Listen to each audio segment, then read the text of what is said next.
Within hypervisors, we have virtual machines. Virtual machines are software-based, fully functional instances of an operating system inside of a hypervisor. This allows us to run multiple operating systems in one.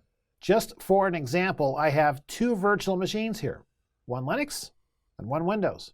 Each serves a specific purpose.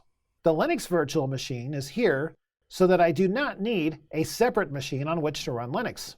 And this instance of Windows is a test machine that I can use to test things without having to run tests on my regular operating system.